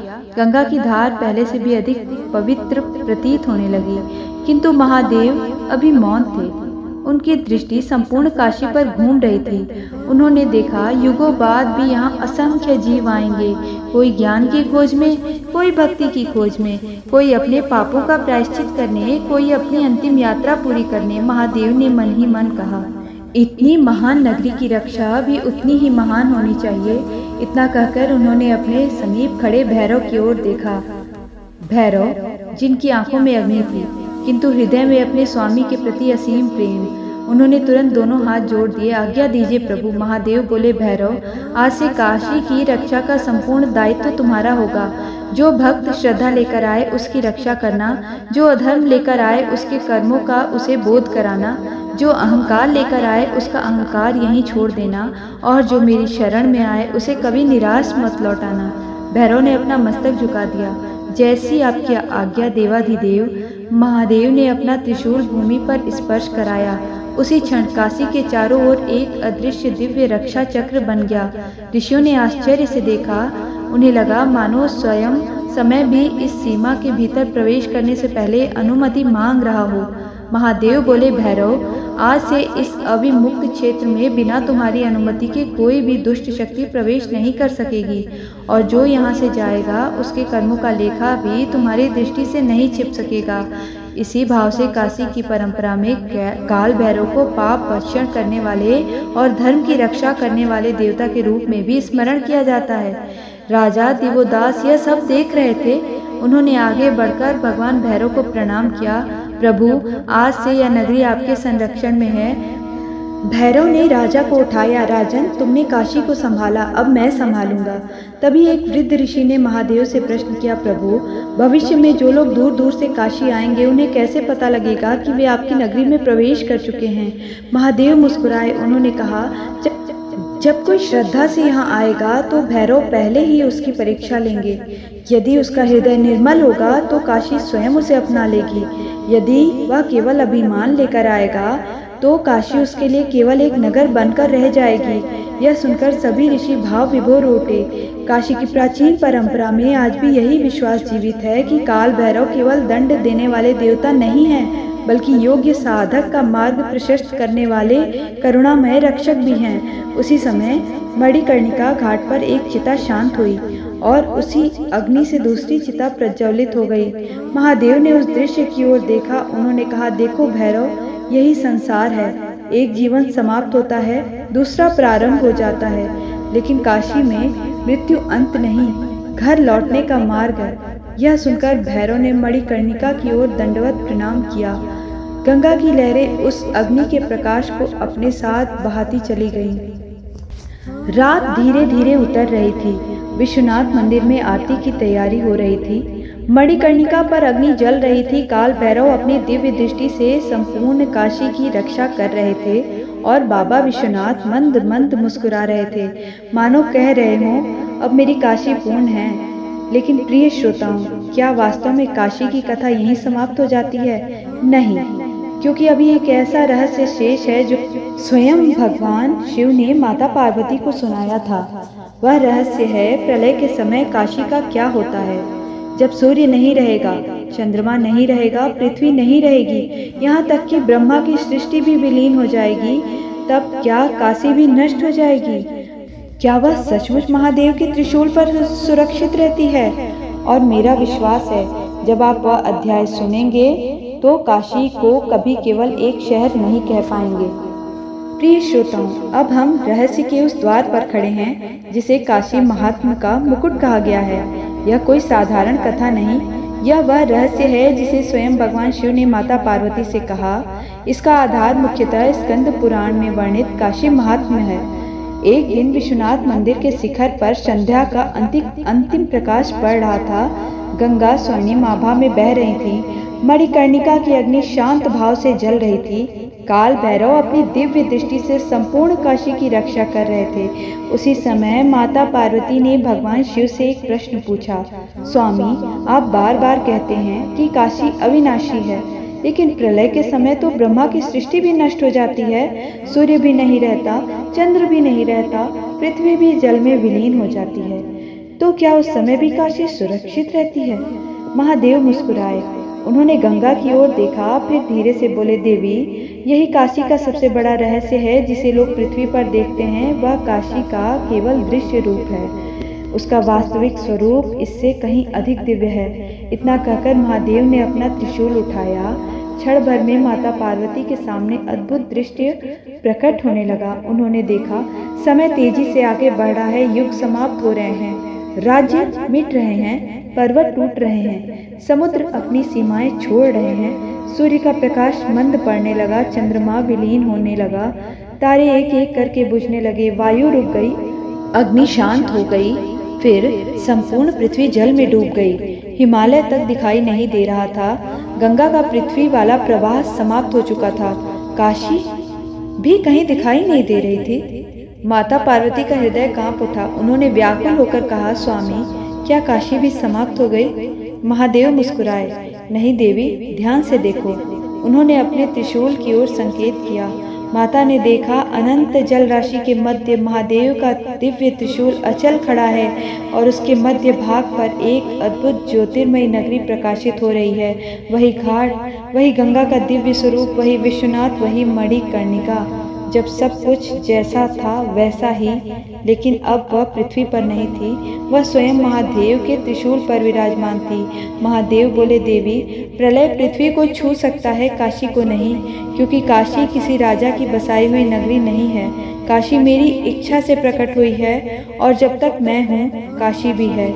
माता पार्वती विस्मित होकर उस दिव्य दृश्य को देखती रही। महादेव आगे बोले, प्रलय समाप्त होने पर जब ब्रह्मा पुनः सृष्टि रचेंगे, तब मैं सबसे पहले काशी को पुनः पृथ्वी पर स्थापित करूंगा। फिर गंगा आएंगी, फिर देवता आएंगे, फिर मनुष्य आएंगे और मोक्ष का द्वार पुनः खुल जाएगा। स्कंद पुराण में काशी खंड में काशी को अविमुक्त और अनादि कहकर उसकी महिमा का वर्णन किया गया है। परंपरा में यह विश्वास अत्यंत प्रचलित है कि प्रलय में भी काशी महादेव की कृपा से सुरक्षित रहती है और पुनः सृष्टि के साथ प्रकट होती है। इतने में मणिकर्णिका की अग्नि की ओर संकेत करते हुए माता पार्वती ने पूछा, स्वामी, क्या इस कारण वहाँ की अग्नि भी अनादि मानी गई है? महादेव ने उत्तर दिया, उस अग्नि का रहस्य केवल लकड़ी का जलना नहीं है, वह मनुष्य के अहंकार के जलने का प्रतीक है। हर चिता यह कहती है, जो स्वयं को शरीर समझता था वह यहीं तक आया, और जो स्वयं को आत्मा जान गया वह मेरे पास आ गया। फिर महादेव ने एक ऐसा वाक्य कहा जिसे सुनकर माता पार्वती की आंखें भर आईं। उन्होंने कहा, देवी, लोग सोचते हैं कि मणिकर्णिका पर शव जलते हैं, लेकिन मैं देखता हूँ वहाँ हर दिन किसी न किसी का अहंकार जलता है। वहाँ मृत्यु नहीं जलती, वहाँ मृत्यु का भय जलता है। गंगा की लहरें उस समय मानो स्वयं हर हर महादेव का जप कर रही थीं। मणिकर्णिका की अग्नि आकाश की ओर उठ रही थी। विश्वनाथ मंदिर के शिखर पर चंद्रमा की शीतल किरणें पड़ रही थीं और संपूर्ण काशी उस रात मानो स्वयं शिव स्वरूप हो गई थी। लेकिन प्रिय श्रोताओं, अभी भी एक अंतिम रहस्य शेष है। वह रहस्य है जिसके कारण काशी में मरने वाले के कान में भगवान शिव तारक मंत्र का उपदेश देते हैं। क्या वास्तव में ऐसा होता है? तारक मंत्र क्या है? शास्त्र इसके बारे में क्या कहते हैं? और क्यों काशी को महाशमशान होने पर भी आनंदवन कहा गया है? प्रिय श्रोताओं, अब हम इस महागाथा के उस अंतिम रहस्य के द्वार पर पहुंच चुके हैं जिसे सुनने के लिए युगों से साधक काशी आते रहे हैं। यह वह रहस्य है जिसके कारण काशी को केवल तीर्थ नहीं, मोक्ष की राजधानी कहा जाता है। इस प्रसंग का आधार मुख्य रूप से स्कंद पुराण, लिंग पुराण तथा काशी की प्राचीन शैव परंपरा है। ध्यान रहे कि तारक मंत्र का सटीक शब्द रूप विभिन्न संप्रदायों में भिन्न भिन्न बताया गया है, इसलिए शास्त्र उसके प्रभाव पर अधिक बल देते हैं, न कि एक ही निश्चित शब्द रचना पर। एक दिन संध्या का समय था। गंगा की लहरें धीरे धीरे बढ़ रही थीं। विश्वनाथ मंदिर में आरती प्रारंभ होने वाली थी। मणिकर्णिका घाट पर एक चिता शांत हुई और उसी की अग्नि से दूसरी चिता प्रज्वलित कर दी गई। एक युवा शिष्य यह सब देख रहा था। उसके मन में अनेक प्रश्न उठ रहे थे। वह अपने गुरु के पास गया और बोला, गुरुदेव, लोग कहते हैं कि काशी में मरने वाले को स्वयं भगवान शिव मोक्ष देते हैं। क्या यह केवल श्रद्धा है या इसका कोई शास्त्रीय आधार भी है? वृद्ध गुरु मुस्कुराए। उन्होंने गंगा की ओर संकेत करते हुए कहा, वत्स, यह प्रश्न केवल तुम्हारा ही नहीं है। युगों पहले माता पार्वती ने भी यही प्रश्न भगवान शिव से पूछा था।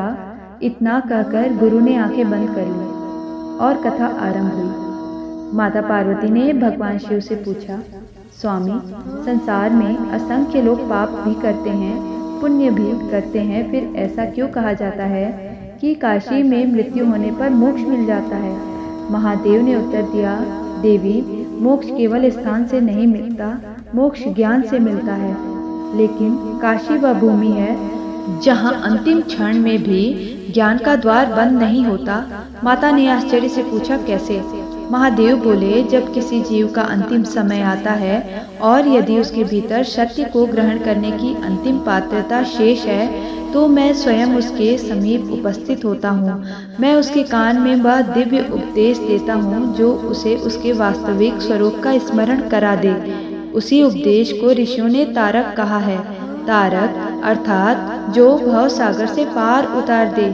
काशी की शैव परंपरा में यही विश्वास अत्यंत प्राचीन है कि भगवान विश्वनाथ अंतिम क्षण में साधक पर विशेष कृपा करते हैं। विभिन्न परंपराओं में तारक मंत्र की व्याख्या अलग अलग मिलती है, इसलिए किसी एक निश्चित मंत्र को सभी शास्त्रों का एक मत निष्कर्ष नहीं कहा जा सकता। माता पार्वती ने पुनः पूछा, स्वामी, क्या आप प्रत्येक जीव के पास जाते हैं? महादेव मुस्कुराए, देवी, जब माता अपने बालक की अंतिम पुकार सुन सकती है तो क्या मैं अपने भक्त की अंतिम श्वास नहीं सुन सकता? काशी में कोई अकेला नहीं मरता। जिसे संसार अकेला समझता है उसके पास मैं होता हूँ। यह सुनते ही माता पार्वती की आंखें भर आए। उन्होंने देखा मणिकर्णिका घाट पर एक वृद्ध साधु अपनी अंतिम श्वास ले रहा है। परिवार रो रहा है, गंगा बह रही है, डोम अपनी सेवा कर रहा है। लेकिन उसी क्षण उस साधु के सिरहाने स्वयं भगवान शिव खड़े हैं। उनके मुख उन्होंने देखा मणिकर्णिका घाट पर एक वृद्ध साधु अपनी अंतिम श्वास ले रहा है। परिवार रो रहा है, गंगा बह रही है, डोम अपनी सेवा कर रहा है। लेकिन उसी क्षण उस साधु के सिरहाने स्वयं भगवान शिव खड़े हैं। उनके मुख पर करुणा है। वे उस साधु के कान के समीप झुकते हैं और उसे दिव्य सत्य का स्मरण कराते हैं। साधु के मुख पर भय नहीं, एक अद्भुत शांति छा जाती है। उसकी अंतिम श्वास समाप्त होती है। उसका चेहरा मुस्कुराने लगता है। महादेव माता से कहते हैं, देखा देवी, मृत्यु भी तब सुंदर हो जाती है जब उसे सत्य का प्रकाश मिल जाए। फिर महादेव ने एक और रहस्य बताया। इसी कारण काशी को केवल महाशमशान नहीं कहा गया, उसे आनंद वन भी कहा गया है। माता ने पूछा, शमशान और आनंद दोनों साथ कैसे हो सकते हैं? महादेव बोले, क्योंकि जहाँ संसार अंत देखता है वहीं ज्ञानी आरंभ देखता है। शमशान शरीर का अंत है, लेकिन आत्मा के लिए वह परम सत्य की यात्रा का द्वार भी हो सकता है। इसलिए काशी में शोक के बीच भी आशा जीवित रहती है। गंगा की लहरें बहती रहीं। विश्वनाथ मंदिर से आरती की ध्वनि उठी। मणिकर्णिका की अग्नि शांत भाव से जलती रही और ऐसा लगा मानो पूरी काशी एक ही वाक्य कह रही हो, जो शिव की शरण में आया वह कभी अकेला नहीं रहा। प्रिय श्रोताओं, यही काशी का सबसे बड़ा रहस्य है। काशी केवल मंदिरों का नगर नहीं, यह मृत्यु को भी महादेव की करुणा से जोड़ देने वाली भूमि है। यही कारण है कि संतों ने कहा, काशी केवल देखी नहीं जाती, काशी अनुभव की जाती है। और आज यदि आपने इस पूरी यात्रा को हृदय से सुना है तो आपने केवल काशी की कथा नहीं सुनी, आपने काशी के स्पर्श का अनुभव किया है। हर हर महादेव। लेकिन महादेव की कथा अभी समाप्त नहीं हुई। काशी में एक ऐसा भी स्थान है जहाँ कहा जाता है स्वयं अन्नपूर्णा माता ने महादेव को भिक्षा दी थी।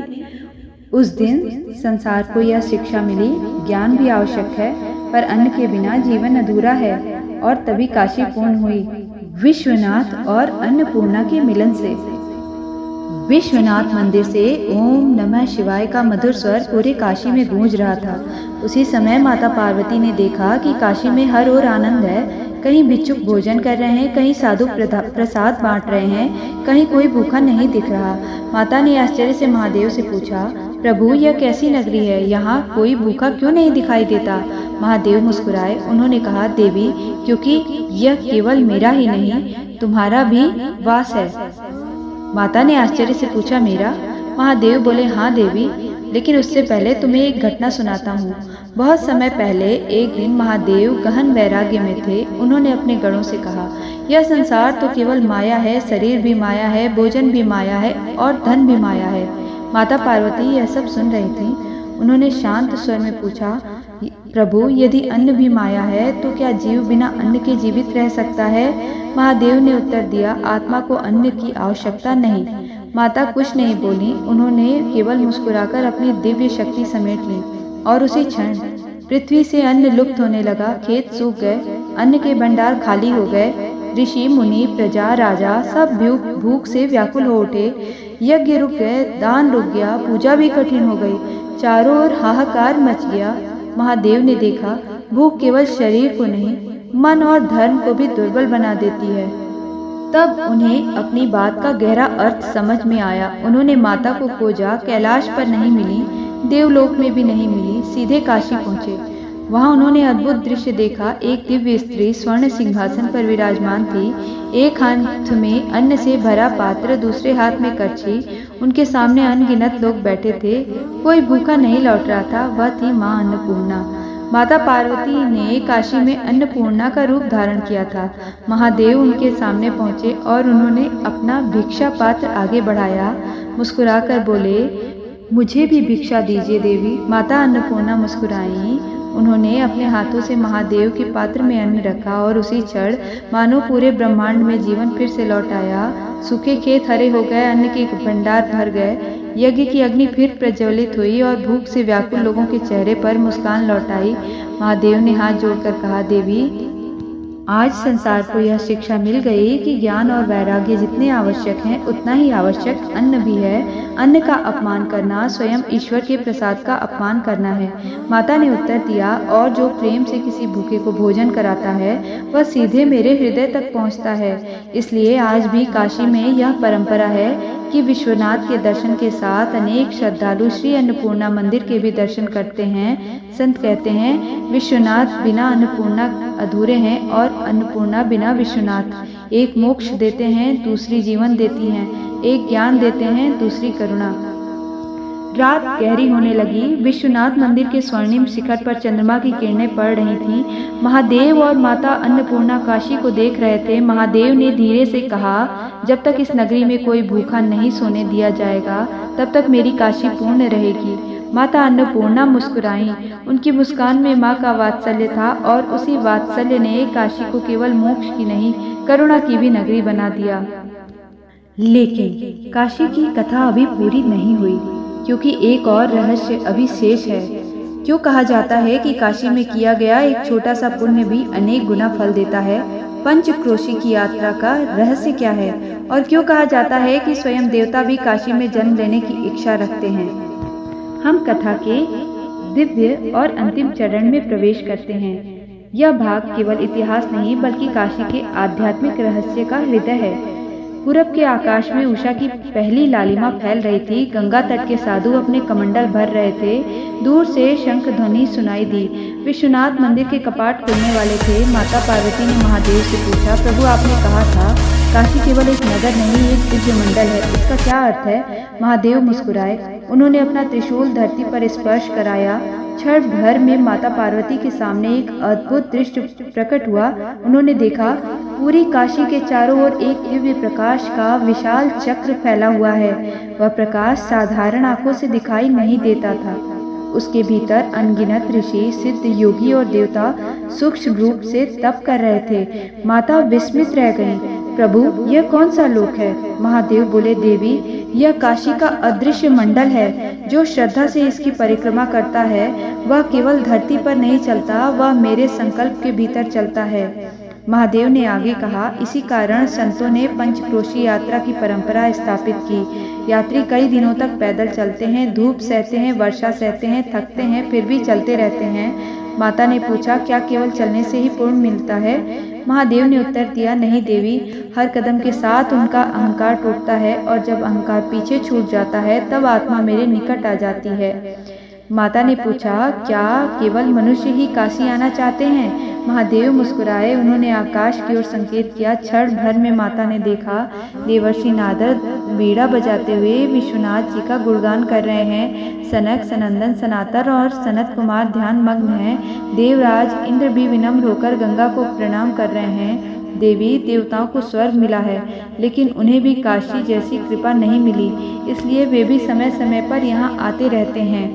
काशी में किया गया पुण्य क्या महत्व रखता है? महादेव ने गंगा का जल अपनी हथेली में लिया, फिर बोले, कहीं दान करने से पुण्य मिलता है, लेकिन काशी में किया गया दान श्रद्धा से जुड़ जाता है। काशी में की गई सेवा सीधे मेरे चरणों तक पहुंचती है। माता पार्वती ने फिर धीरे से पूछा, प्रभु, यदि कोई मनुष्य जीवन में कभी भी काशी ना आ सके तो?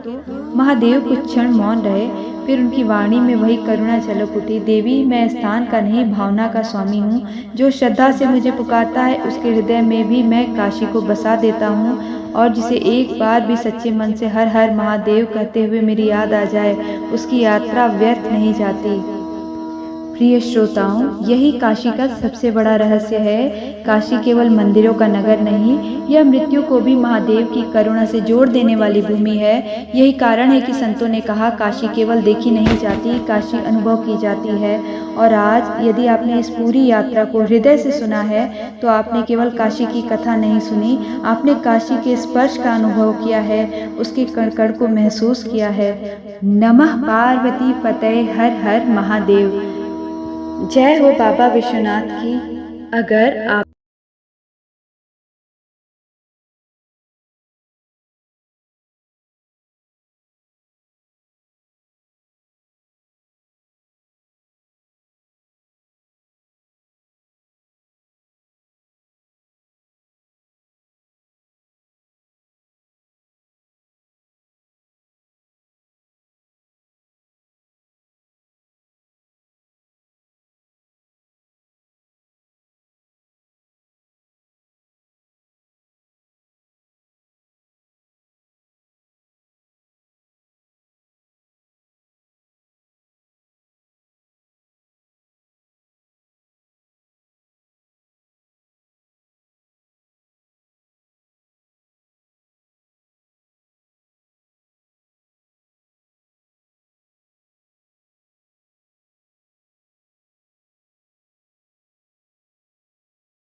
Oh